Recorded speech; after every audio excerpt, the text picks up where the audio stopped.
लेना होगा हमको कि हमको ये करके दिखाना है, हमको ये करके दिखाना है। कहते हैं कि जीवन में कोई कार्य संभव नहीं है, अगर हिम्मत से मन बना ले तो ऊपर से खुदा भी आपकी मदद करने के लिए धरती पे आ जाता है और आपको आपके जीवन को प्राप्त करा देता है। आज लक्ष्य और प्रमाण के रूप में मोहित कुमार को देख सकते हैं, आप काम कर क्यों नहीं सकते हैं?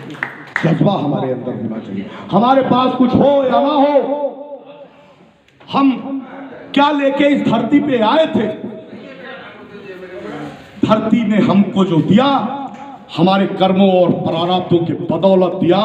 जब कर्म करेंगे प्रारब्ध दौड़ता हुआ चला आएगा, किसी को रोकने की जरूरत नहीं है, किसी को टोकने।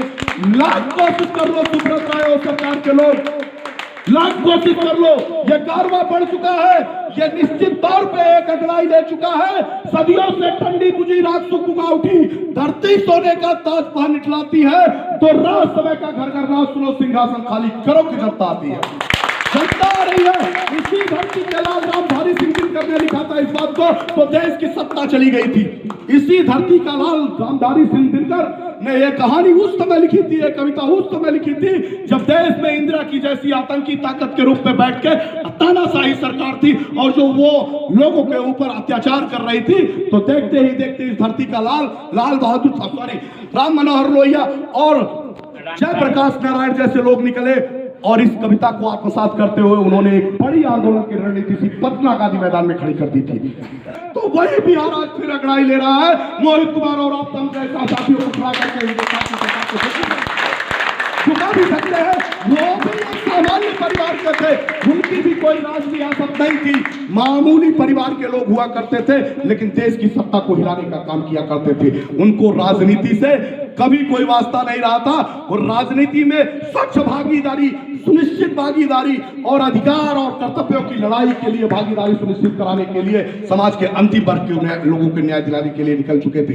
लोहिया जी समाजवाद के पुरोधा माने गए, सम्मिलित विचारधाराओं के पुरोधा माने गए और आज बिहार की धरती की नहीं पूछती उनको, पूरा हिंदुस्तान पूछता है। और मेरे अपने विजन का रोम रोम लक्ष्य है कि हम समाजवाद की परिकल्पना करें, प्रत्येक समाज के व्यक्ति सामाजिक भागीदारी सुनिश्चित कराए और उनका अधिकार सुनिश्चित हो जाए। इसी विजन और उसी उद्देश्य के लिए जन आंदोलन संगठन करना होगा। हम सभी साथियों को ध्यान रखिए, ये आंदोलन छोटा नहीं है, ध्यान रखिए इस आंदोलन का विजन भी छोटा नहीं है।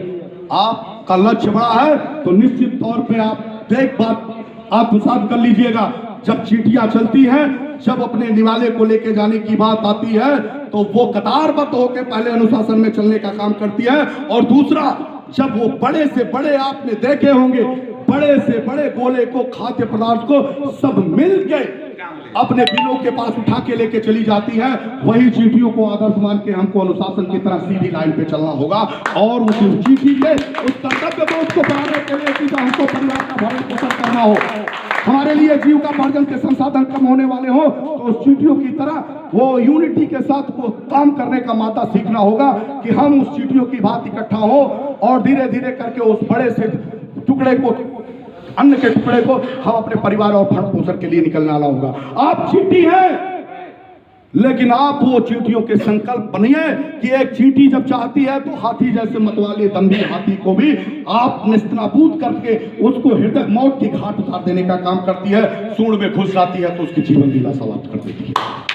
आपको ये करना होगा, आपको उस चूहे को भी समझ लेना होगा कि मतवाले चूहे ने एक दंभिक रूप से उसको, उसके परिवार को, उसके समाज को, उसके लोगों को जब ललकारा था तो उसने कहा था कि ये चूहे की जात तेरी क्या औकात। संगठित समूह बना के उसने इतना बड़ा बिल खोल दिया और बिल खोल के कहा जाओ अपना काम करो, हम दिखाएंगे कि चूहे जात की औकात क्या होगा। मतवाला दंभी हाथी फिर आया, उसी तरह से अत्याचार करने की कोशिश किया और उसने पहला पैर जब अपना आगे बढ़ाया, ऊपर पपड़ी और नीचे बहुत सारे बिल चूहों ने बिल बना के छोड़ दिया था।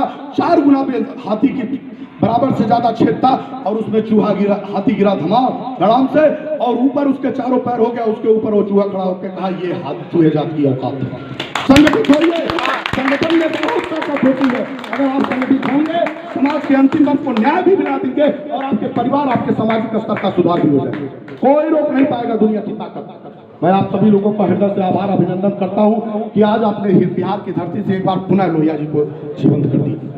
पुनः आप लोगों ने जयप्रकाश नारायण को जीवंत करने का काम किया है।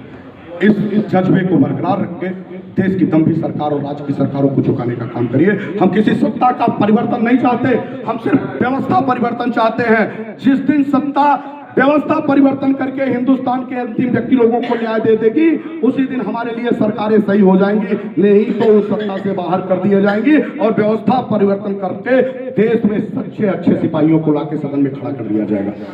बहुत बहुत आभार, बहुत बहुत अभिनंदन आप सभी लोगों को, हृदय से साधुवाद, बहुत बहुत अभिनंदन।